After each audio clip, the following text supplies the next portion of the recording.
اللہم صلی علی محمد وعلی آل محمد۔ سب تعریفیں اللہ جل جلالہ کے لیے ہیں۔ اللہ جل جلالہ اکیلے ہیں۔ تم بطور شکر کے نیک اعمال کرو، یعنی شکر کرنا در حقیقت عمل کرنا ہے۔ موت اور زندگی اس لیے پیدا فرمائی ہیں تاکہ وہ تمہارا امتحان لے کہ تم میں سے کون اچھے عمل کر کے آتا ہے، کس کے عمل اچھے ہیں اور کس کے عمل برے ہیں۔ اسی لیے اللہ تعالیٰ نے بطور شکر کے نیک اعمال کرو، یعنی شکر کرنا در حقیقت عمل کرنا ہے۔ ایسے لوگ کامیاب ہیں، ان کے لیے بخشش بھی ہے اور بہت بڑا اجر و ثواب بھی ہے۔ الحمدللہ نحمدہ ونستعینہ ونستغفرہ ونؤمن بہ ونتوکل علیہ ونعوذ باللہ من شرور انفسنا ومن سیئات اعمالنا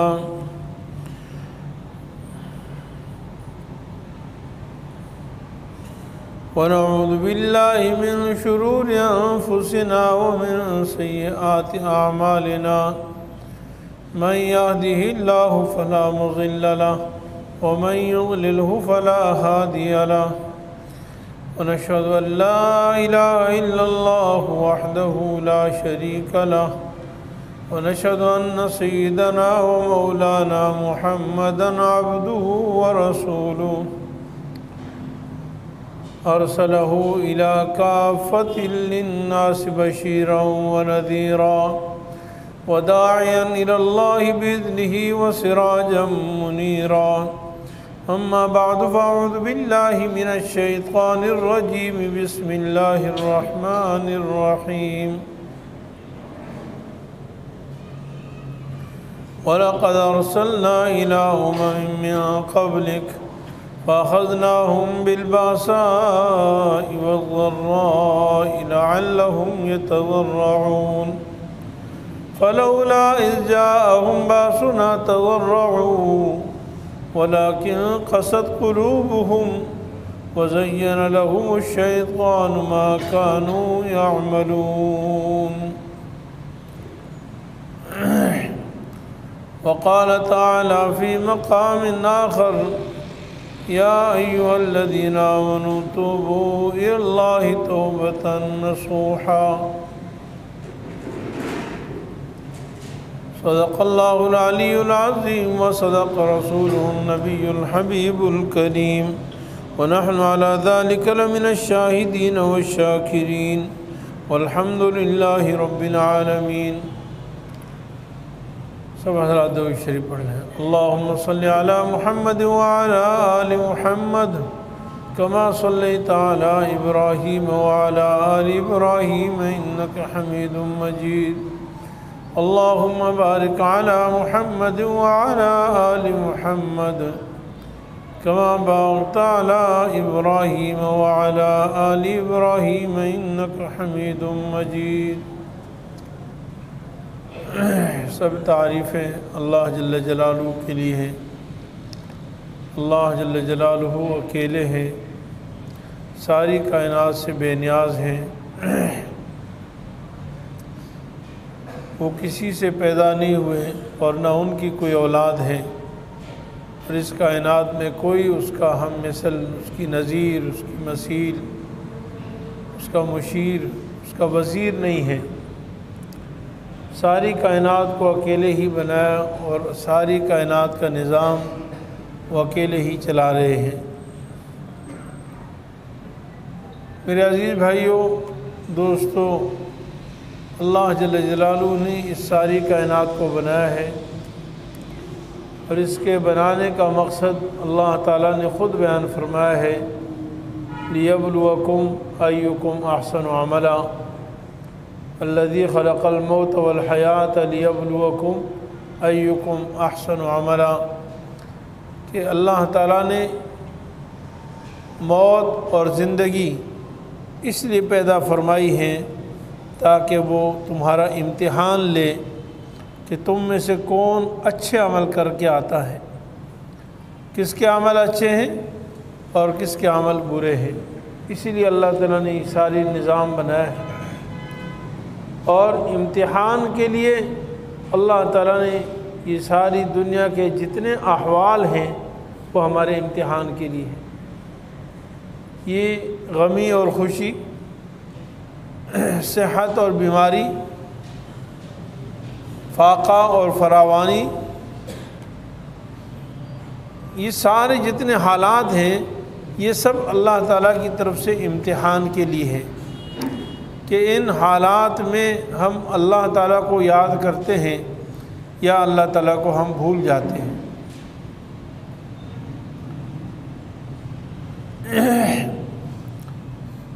وَلَئِنْ أَذَقْنَا الْإِنسَانَ مِنَّا رَحْمَةً ثُمَّ نَزَعْنَاهَا مِنْهُ إِنَّهُ لَيَئُوسٌ كَفُورٌ وَلَئِنْ أَذَقْنَاهُ نَعْمَاءَ بَعْدَ ضَرَّاءَ مَسَّتْهُ لَيَقُولَنَّ ذَهَبَتِ السَّيِّئَاتُ عَنِّي إِنَّهُ لَفَرِحٌ فَخُورٌ۔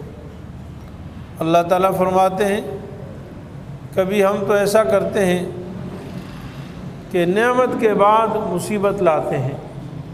پہلے نعمت ہوتی ہے، راحت ہوتی ہے، آسانی ہوتی ہے، پھر اس کے بعد ہم مصیبت لے آتے ہیں تو وہ یئوس کفور بن جاتا ہے انسان، بالکل مایوس اور ناشکرہ۔ اور کبھی ہم ایسا کرتے ہیں کہ مصیبت کے بعد راحت لے آتے ہیں، پہلے تکلیف تھی اب آسائش ہو گئی، پریشانی تھی اب خوشی میں تبدیل کر دیا، پہلے تنگ دستی تھی اب اس کو مالدار بنا دیا، مال و دولت سے مالا مال فرما دیا، بے اولاد تھا اولاد عطا فرما دی، ساری نعمتیں اللہ تعالیٰ نے عطا فرما دی۔ تو انہ لفرح فخور، وہ شیخی مارتا ہے اور فخر کرتا ہے، تکبر میں آ جاتا ہے، کہتا ہے دیکھا میں نے بڑی ہمت کی، بڑی محنت کی، بڑی سمجھداری، بڑی ہوشیاری سے میں نے یعنی حالات کا مقابلہ کیا، اور دیکھو آج میں کیسا سرخرو ہو گیا، آج دیکھو میرا بنگلہ دیکھو، میری کوٹھی دیکھو، میرا مکان، میرا گاڑی اور میرے یہ نوکر چاکر، دیکھو میں کتنا کامیاب ہو گیا۔ کہتا بڑی سمجھداری سے میں نے بڑی محنت سے یہ ہنر حاصل کیا اور یہ کیا اور وہ کیا۔ اللہ تعالیٰ فرماتے ہیں یہ دونوں ناکام ہو گئے۔ کامیاب کون ہے؟ جو مصیبت میں صبر کرے، اور صبر کیا ہے؟ اللہ تعالیٰ سے رجوع کرے، جزا فضا نہ کرے اور اللہ تعالیٰ کی طرف رجوع کرے، نیک اعمال کرے۔ الا الذین صبروا وعملوا الصالحات، مگر جو لوگ صبر کریں اور نیک اعمال کریں اور راحت اور فراوانی میں بھی نیک اعمال کریں، بطور شکر کے اعملوا آل داود شکرا، اے آل داود تم بطور شکر کے نیک اعمال کرو۔ یعنی شکر کرنا در حقیقت عمل کرنا ہے۔ شکر گزاری کیا اطاعت ہے، شکر گزاری فرما برداری ہے، اللہ تعالیٰ کے سامنے سر بسجود ہونا ہے، اللہ کی فرما برداری کرنا، یہ ہے شکر، یہ نیک اعمال کریں۔ اولئک لہم مغفرۃ واجر کبیر، ایسے لوگ کامیاب ہیں، ان کے لیے بخشش بھی ہے اور بہت بڑا اجر و ثواب بھی ہے۔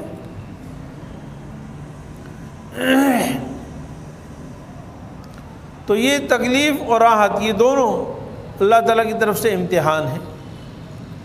تو مصیبت خصوصاً جو ہے وہ اسی لیے اللہ تعالیٰ لاتے ہیں تاکہ انسان اللہ تعالیٰ کی طرف رجوع کرے۔ تو تین قسم کے لوگ ہیں، اللہ تعالیٰ نے قرآن کریم میں جا بجا تین قسم کے لوگوں کا ذکر فرمایا ہے۔ ان میں سے ایک تو ایمان والے ہیں، جو کامل ایمان والے، تقوی والے، پرہیزگار ہیں، اور دو قسم کفار کی بیان فرمائی ہے۔ لازمی بات ہے کہ جو کفار کی حالت ہے وہ تو بدترین حالت ہے، وہ انتہائی یعنی ناگفتہ بے حالت ہے، جو اللہ تعالیٰ جا بجا بطور اس طرح بیان فرماتے ہیں کہ دیکھو عجیب ان کی ناشکری کی انتہا، دیکھو کیسے بے ضمیر لوگ ہیں۔ اب وہ دو قسم کون سی ہیں؟ سب سے پہلی قسم تو اللہ تعالیٰ نے ہی بیان فرمائی،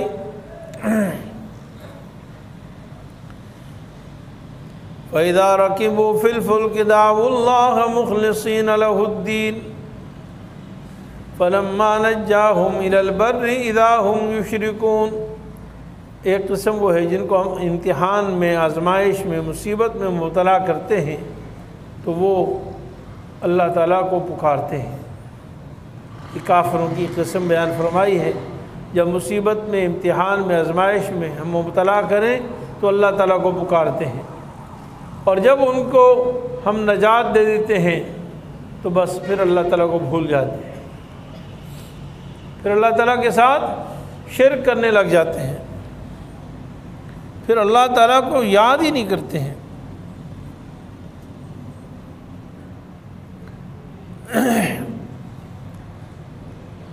ایک اور جگہ اللہ رب العالمین فرماتے ہیں وَإِذَا مَسَّ الْإِنسَانَ الضُّرُّ دَعَانَا لِجَنبِهِ أَوْ قَاعِدًا أَوْ قَائِمًا۔ جب ہم مصیبت اور تکلیف پہنچاتے ہیں تو وہ ہمیں پکارتے ہیں، پہلو پر لیٹے بھی، بیٹھے بھی اور کھڑے بھی ہیں، یعنی مطلب ہر حال میں گڑ گڑا کے پکارتے ہیں، ہم سے دعائیں مانگتے ہیں۔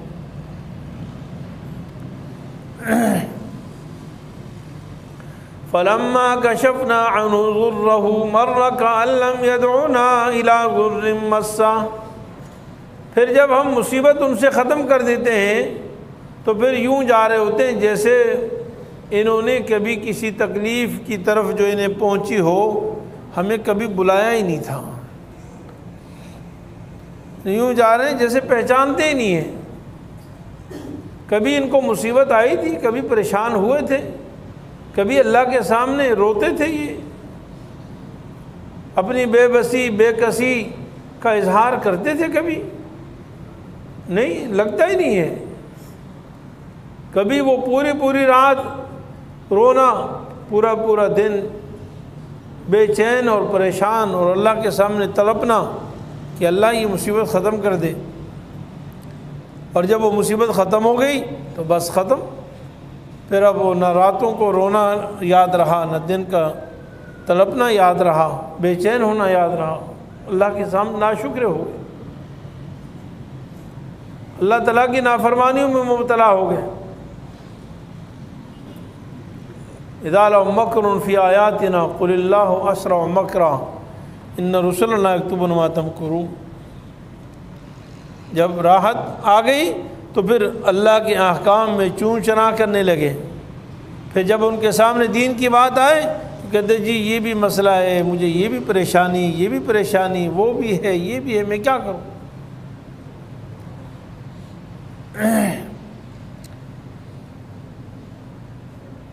حدیث پاک میں آتا ہے کہ ایک دفعہ ایسے کچھ لوگ آئے حضور صلی اللہ علیہ وسلم سے، حضور صلی اللہ علیہ وسلم نے بیان فرمایا کہ بنی اسرائیل میں اس طرح لوگ تھے، اللہ تعالیٰ نے ان کو آزمایا، پہلے وہ تنگ دست تھے، اللہ تعالیٰ نے ان کو غنا عطا فرمایا، اور ان میں سے ایک کا حالت، دو کی حالت ہی بیان فرمائی کہ پھر جب ان سے زکوٰۃ مانگی کہ زکوٰۃ دے دو، صدقہ دے دو، کہنے لگے جی میرے تو بڑی محنت سے میں نے مال کمایا ہے، میں تو بڑے کام ہیں، میں تو نہیں دے سکتا، اللہ کے راستے میں زکوٰۃ دینے کے لیے تیار نہیں۔ بہرحال یہ کافروں کی وہ قسم ہے جو اللہ تعالیٰ فرما رہے ہیں کہ یہ مصیبت کے وقت میں تو مجھے پکارتے ہیں، لیکن جب راحت آ جاتی تو مجھے بھول جاتے ہیں، اور اللہ تعالیٰ فرماتے ہیں میں قادر ہوں، جب یہ دریا میں جاتے ہیں تو مجھے پکارتے ہیں، اور جب باہر آ جاتے تو مجھے بھول جاتے ہیں۔ افامنتم ان یخسف بکم جانب البر او یرسل علیکم حاصبا ثم لا تجدوا لکم وکیلا۔ فرمایا کہ ان کافروں سے کہا جا رہا ہے کہ مجھے مت بھولو، مجھے مت بھولو، میں وہ رب جو دریا میں ڈبو سکتا ہے، وہ خشکی میں زمین کو پھاڑ کے اس میں دھنسا سکتا ہے، یعنی تمہیں دھنسا سکتا، یا میں یہیں پہ تمہارے اوپر پتھر برسا دوں، جب زمین میں دریا میں ڈبو سکتا ہوں تو یہاں پر پتھر میں نہیں برسا سکتا۔ ابابیل کے ذریعے سے ابرہہ کے لشکر کو تباہ نہیں کیا تھا اللہ تعالیٰ نے؟ قوم لوط پر اللہ نے پتھر نہیں برسائے تھے؟ اور کیا ام امنتم ان یعیدکم فی تارۃ اخری، کیا وہ اس بات پہ قادر نہیں کہ اللہ تعالیٰ تمہیں دوبارہ دریا میں لے جائے اور وہاں دوبارہ تم تباہ و برباد ہو جاؤ؟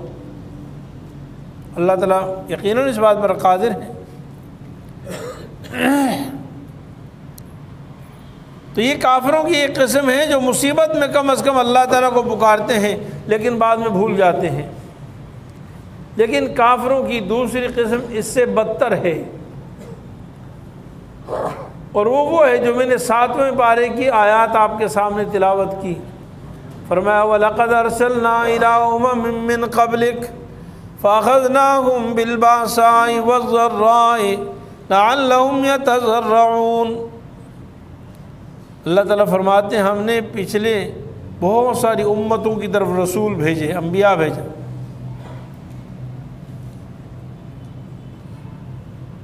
اور ان پر ہم نے راحت بھی آئی اور تکلیف بھی آئی، بالباساء والضراء، مصیبت اور تکلیف آئی، ان پر مصیبتیں اور تکلیف ہم لائے تاکہ وہ ہمارے سامنے گر گرائیں، تضرع اختیار کریں، عاجزی اختیار کر لیں، ہمارے سامنے روئیں، توبہ تائب ہو جائیں، معافی مانگ لیں ہم سے۔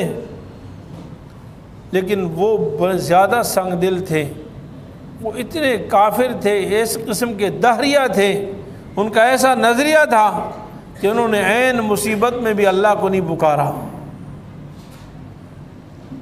جب تکبر کی آخری درجہ ہوتا ہے تو پھر یہ حالت ہوتی ہے۔ علماء فرماتے ہیں ایک موسیٰ علیہ السلام کے زمانے کا فرعون تھا، اور ایک جناب سیدنا محمد صلی اللہ علیہ وسلم کے زمانے کا فرعون تھا۔ موسیٰ علیہ السلام کے زمانے کے فرعون کو تو ہم جانتے ہیں، اس کا نام فرعون ہی تھا، اس کو ہم فرعون کہتے ہیں، لیکن حضور صلی اللہ علیہ وسلم کے زمانے کا فرعون جو ہے ابو جہل تھا، اور حضور کا زمانے کا جو فرعون ہے وہ اس فرعون سے بھی بڑا کافر تھا جو موسیٰ علیہ السلام کے زمانے کا ہے۔ اور اس کی دلیل یہ دیتے ہیں کہ وہ فرعون جو موسیٰ علیہ السلام کے زمانے کا تھا، جب وہ ڈوبنے لگا تو اس نے کہا کہ میں ایمان لاتا ہوں، اس نے کلمہ پڑھا،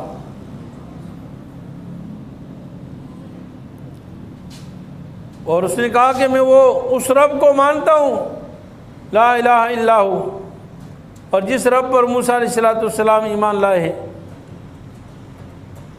اور اللہ تعالیٰ نے اس کے جواب میں فرمایا آلان، اب ایمان لاتا ہے جب نزا کی حالت ہوگی، اب ڈوبنے لگا، یعنی عین موت کے وقت اس نے ایمان کا اقرار کیا اور اعتراف کیا میں موسیٰ علیہ السلام کے رب کو مانتا ہوں۔ اور دوسری طرف حضور صلی اللہ علیہ وسلم کے زمانے کا فرعون تھا ابو جہل، جب مر رہا تھا حضرت عبداللہ ابن مسعود رضی اللہ عنہ فرماتے ہیں کہ میں اس کو دیکھنے کے لیے گیا کہ اس کی کیا حالت ہے، تو بالکل آخری نزع کی حالت تھی اور مر رہا تھا۔ تو میں نے اس سے کہا کہ کیا حال ہے تمہارا، تم جو اپنے آپ کو بڑا کہتے تھے؟ تو اس وقت بھی اس نے کہا کہ ٹھیک ہے مجھے قتل تو کر دیا ہے، لیکن تم یہ تو بتاؤ آج تک تم نے مجھ جیسے کسی بڑے سردار کو قتل کیا؟ یعنی میں قوم کا بڑا سردار ہوں، یہ بھی تمہیں ایک اعزاز ہے کہ اتنے بڑے آدمی کو تم نے قتل کیا۔ یعنی تکبر اس وقت بھی نہیں کیا، کیا مجھ سے بڑا کوئی آدمی تمہیں آج تک ملا ہے جس کو تم نے قتل کیا ہو؟ اور پھر یہ بھی کہا کہ قتل ہونے پر تو مجھے افسوس نہیں ہے، لیکن کوئی بڑا آدمی مجھے قتل کرتا، مجھے تو عام کاشتکاروں نے، ذمہ داروں نے، محنت کشوں نے قتل کیا، اس پہ مجھے افسوس ہے، یعنی اس سے میری عزت گر گئی کہ بڑا آدمی مجھے قتل کرتا تو مجھے احساس زیادہ ہوتا۔ تو اس لیے علماء فرماتے ہیں کہ جو فرعون موسیٰ تھا نا، موسیٰ علیہ السلام کے زمانے کا فرعون، اس کا تکبر کم تھا، اور نبی کریم صلی اللہ علیہ وسلم کے زمانے کے فرعون کا، ابو جہل کا تکبر بہت زیادہ تھا، وہ جان نکلتے ہوئے بھی متکبرانہ گفتگو کر رہا تھا۔ تو کافروں کی دوسری قسم اللہ رب العالمین بیان فرماتے ہیں وہ لوگ ہیں کہ جن پر ہم مصیبتیں، پریشانیاں، تکلیفیں، مصائب لاتے ہیں، اور اس لیے لاتے ہیں کہ یتضرعون، اللہ تعالیٰ کی طرف گر گرائیں، روئیں، گریہ وزاری کریں، رجوع اللہ کر لیں. لیکن ان کی حالت یہ ہے فَلَمَّا نَسُوا مَا ذُكِّرُوا بِهِ فَلَوْلَا إِذْ جَاءَهُمْ بَأْسُنَا تَضَرَّعُوا. اللہ تعالیٰ فرماتے ہیں جب ہمارا عذاب آنے لگا، ہماری طرف سے مصیبت، آزمائش، پریشانی آ گئی، تو کیوں نہ ہمارے سامنے گر گرائے. فَلَوْلَا إِذْ جَاءَهُمْ بَأْسُنَا تَضَرَّعُوا. انہوں نے نہیں گر گرایا، انہوں نے توبہ نہیں کی، انہوں نے اللہ کو نہیں پکارا. ہوا کیا؟ وَلَكِنْ قَسَتْ قُلُوبُهُمْ وَزَيَّنَ لَهُمُ الشَّيْطَانُ مَا كَانُوا يَعْمَلُونَ. کہنے لگے ہم کس بھی چیز کے روئیں، ہم کیوں معافی مانگیں، ہم نے غلطی کون سی کی، ہم نے جرم کون سا کیا ہے. ان کے دل سنگ ہو گئے، پتھر ہو گئے، اور شیطان نے ان کے کرتوتوں کو انہیں اچھا کر دکھایا کہ تم تو صحیح کر رہے تھے، تم نے کہاں زیادتی کی ہے، تم نے کیا ظلم کیا ہے کہ تم پر اللہ کا عذاب آئے گا. ہاں تمہیں کوئی رونے دھونے کی ضرورت نہیں، کوئی معافی مانگنے کی ضرورت نہیں. یہ کافروں کی دوسری قسم ہے جو بدترین قسم ہے. اور تیسری حالت مومن کی ہے الذین ينفقون فی السراء والضراء والکاظمین الغیظ والعافین عن الناس واللہ یحب المحسنین. مومن کی وہ صفات جو میں نے پہلے بیان کی شروع میں، کہ وہ مصیبت میں صبر کرتے ہیں اور راحت میں اللہ کا شکر ادا کرتے ہیں، مصیبت میں اللہ تعالیٰ کی طرف رجوع کرتے ہیں، اور راحت میں بھی اللہ کی عبادت، اللہ کی اطاعت، اللہ کی فرما برداری میں رکھتے ہیں. یہ ایمان والوں کی حالت ہے. میرے عزیز بھائیوں، مجھے آپ کو آج اپنے اعمال کا سوچنا ہے، اپنے گریبان میں جھانکنا ہے کہ آج اللہ تعالیٰ کی طرف سے ہم ایک مصیبت میں مبتلا ہیں، اور اب کئی مہینے گزر چکے ہیں. ہمارے بچوں کی تعلیم بند ہے، ہمارے کاروبار متاثر ہیں، امیر ہے، غریب ہے، وزیر ہے، فقیر ہے، ہر آدمی پریشان. کرونا وائرس کی وجہ سے زندگی کے تمام شعبے پریشان، متاثر ہیں. لیکن میں اور آپ اپنے گریبان میں جھانک کر دیکھیں کہ ہماری زندگی میں کیا ہے، ہم نے اپنی زندگی میں کیا تبدیلی لائی ہے. کیا ہم نے اللہ تعالیٰ کی طرف رجوع کیا ہے؟ مسلمان پر تو خاص طور پر اللہ تعالیٰ فرماتے ہیں کہ ظاہر الفساد فی البر والبحر بما کسبت ایدی الناس لیذیقہم بعض الذی عملوا لعلہم یرجعون. بعض ان کے کرتوتوں کے سزا دینا ہم اس لیے چاہتے ہیں تاکہ وہ اللہ کی طرف رجوع کر لیں. کیا ہمارے معاشرے میں گناہ چھوٹ گئے ہیں؟ پہلے نماز نہیں پڑھتے تھے، کتنے لوگ ہیں جو مسجدوں میں آنا شروع کر دیا. میں تو آپ کو کہہ سکتا ہوں کہ پہلے زیادہ تھے، اب کم ہو گئے ہیں، اب زیادہ پتھر دل ہو گئے ہیں. پہلے شاید زیادہ رجوع اللہ تھا، اب ہم نے رجوع اللہ کم کر دیا ہے. پہلے جتنا جھوٹ بولتے تھے، کیا اب جھوٹ بولنا کم کر دیا؟ جتنی بے پردگی، بے حیائی، عریانی، فحاشی پہلے تھی، کیا وہ کم ہو گئی؟ واللہ العظیم آپ اور میں خود مشاہدہ کر رہے ہیں، تجربہ ہمارے سامنے، کہ ہمارے معاشرے میں دن بدن بے حیائی بڑھ رہی ہے، فحاشی بڑھ رہی ہے، عریانی بڑھ رہی ہے. یہ پینٹ شرٹ اور یہ بیکار سے لباس، جسم کے ساتھ چپکے ہوئے لباس، آج سے چند سال پہلے ہمارے معاشرے میں روڈوں پر، ہمارے بازاروں میں کوئی خاتون نظر نہیں آتی تھی، کوئی ایک اکا دکا نظر آ جاتی تو سب تعجب کرتے تھے کہ دیکھو فلاں بے حیا عورت ہے. اور آج آپ معاشرے میں ہمارے روڈوں پر، بازاروں میں دیکھیں تو اس کے بغیر کوئی عورت نظر نہیں آتی. شلوار قمیص والی تو کوئی اکا دکا عورت ہوگی، برقع پہننے والی تو چند عورتیں ہوں گی جو نظر آتی. سود خوری عام ہے، رشوت عام ہے، بے نمازی ہونا عام ہے، اور اس کی ہمیں پرواہ نہیں ہے.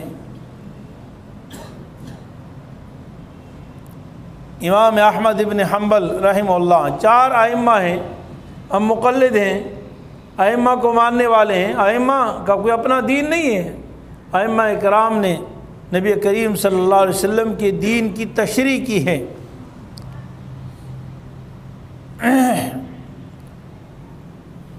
امام احمد بن حنبل رحمہ اللہ فرماتے ہیں کہ جو شخص نماز جان بوجھ کر چھوڑ دے وہ مرتد ہو گیا، اس کا نکاح ٹوٹ گیا، اور اگر تجدید نکاح اور دوبارہ ایمان نہیں لایا تو اس کی جو اولاد پیدا ہوگی وہ ولد الزنا ہوگی، وہ زنا سے پیدا ہوگی۔ میرے عزیز بھائیوں، میں اور آپ سوچیں ہماری کیا حالت ہے۔ امام شافعی رحمۃ اللہ علیہ فرماتے ہیں وہ مرتد تو نہیں ہوا لیکن واجب القتل ہے۔ امام مالک رحمۃ اللہ علیہ کا بھی یہ قول ہے۔ فرماتے ہیں من ترک الصلاۃ متعمدا فقد کفر، جس نے جان بوجھ کر نماز چھوڑ دی، نبی کریم صلی اللہ علیہ وسلم فرماتے ہیں وہ کافر ہو گیا۔ نماز چھوڑنے کا مطلب کیا؟ نماز نہیں پڑھی، نماز ترک کر دی۔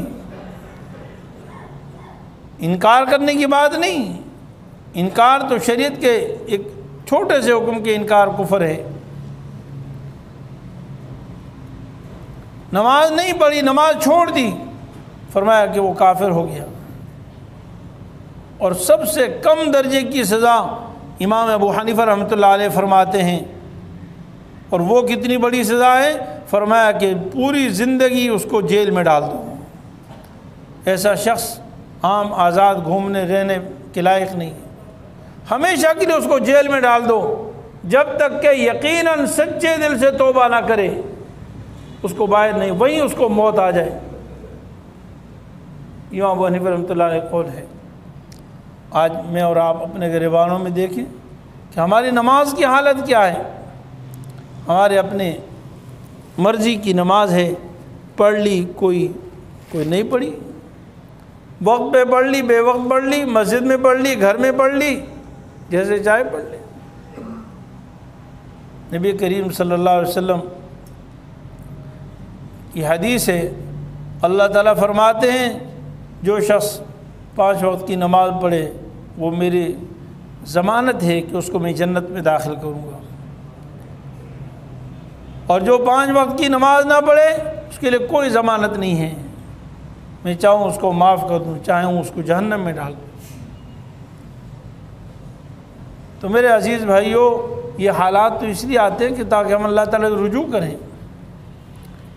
آج ہمارا اس بات پہ زور ہے کہ جی احتیاطی تدابیر اختیار کریں، ماسک پہنیں اور دیگر فاصلے رکھیں، ہاتھوں کو دھوئیں، فلاں کام کریں۔ ٹھیک ہے، یہ ساری چیزیں احتیاطی تدابیر اختیار کرنا بری بات نہیں، یہ تو ضروری ہے اور یہ بھی بہتر ہے اسباب کے درجے میں، لیکن یقین جانیں کہ صحت اور بیماری اور تمام قسم کی مخلوقات وہ اللہ تعالیٰ کے قبضہ اور کنٹرول میں ہیں۔ جب تک اللہ رب العالمین نہیں چاہیں گے ساری دنیا کے سارے اسباب ہم اختیار کر لیں، کبھی بھی اس سے ہم بچ نہیں سکتے ہیں، اور جب اللہ رب العالمین چاہیں گے تو ساری دنیا کے وائرس موجود ہوتے ہوئے بھی ہمیں کوئی تکلیف نہیں ہوگی، کوئی پریشانی نہیں ہوگی۔ اس لیے اس کا سب سے بنیادی جو حل ہے وہ رجوع الی اللہ ہے۔ اللہ تعالیٰ نے واضح طور پر ارشاد فرمایا یا ایھا الذین آمنوا توبوا الی اللہ توبۃ نصوحا، اے ایمان والو توبہ کرو تم اللہ تعالیٰ کی طرف توبہ کرنا، نصوحا خالص پکی اور سچی توبہ۔ وتوبوا الی اللہ جمیعا ایھا المؤمنون لعلکم تفلحون، یہ ایمان والوں کو خاص طور پہ کہا جا رہا ہے، اے ایمان والو ساری مل کر توبہ کر لو، اے ایمان والو سارے مل کر توبہ کرو، لعلکم تفلحون، تاکہ تم کامیاب ہو جاؤ۔ اس سے معلوم ہو کہ ایمان والوں کو بھی توبہ کی ضرورت ہے۔ بہت سارے لوگ سمجھتے ہیں ہم مسلمان تو ہیں نا، اور کیا کریں، مسلمان تو ہیں، کافروں سے تو اچھے، اور پھر یہ کہتے ہیں کہ جی اگر دوسرے کو کوئی نصیحت کرے تو کہتے تم اپنی قبر میں جاؤ گے، میں اپنی قبر میں، تم بڑی نصیحت کر رہے ہو بھائی۔ نہیں، اللہ تعالیٰ فرمایا سارے ہی مل کر توبہ کرو لعلکم، تب کامیابی ملے گی۔ تو میرے عزیز بھائیوں، ہم سب کو اس کی فکر کرنی چاہیے اور خالص اللہ تعالیٰ کی رجوع کرنا چاہیے، اور یہ نہ سوچے کہ دوسرا کرے گا، اپنے آپ سے شروع کریں، اپنے بچوں سے شروع کریں، خود اس کا اہتمام کریں، راتوں کو اٹھ کر اللہ تعالیٰ سے مانگیں، نمازوں کا اہتمام کریں۔ فرائض کے بعد اللہ تعالیٰ دعا قبول فرماتے ہیں، کہ اللہ ان پریشانیوں کو، مصائب کو ختم فرماؤ۔ ہمارے بچوں کے آپ سب جانتے ہیں کہ ابھی پہلے 4-5 مہینے 6 مہینے ضائع ہوئے، اور ابھی 1 مہینے کے لیے بچے اسکولوں میں گئے، واپس اب دوبارہ گھر میں بیٹھ گئے، اور یہ تو 1-1.5 مہینے کا اعلان ہوا ہے، لیکن وہ تو آپ جانتے ہیں کہ اعلان تو ایسے ہی ہوتے ہیں، اس کے بعد پھر توسیع، اس کے بعد پھر توسیع، یہ تو سلسلہ چلتا رہے گا۔ تو جب تک ہم اللہ تعالیٰ سے رجوع نہیں کریں گے اس وقت تک یہ پریشانی ختم نہیں ہوگی۔ اللہ رب العالمین خالص اپنے فضل سے ہمارے ساتھ رحم و کرم کا معاملہ فرمائے، ہمارے گناہوں کو معاف فرمائے، اور ہر قسم کے آفات، بلیات اور وائرسوں سے تمام مسلمانوں کی بلکہ پوری انسانیت کی اللہ تعالیٰ حفاظت فرمائے۔ وآخر دعوانا الحمدللہ رب العالمین۔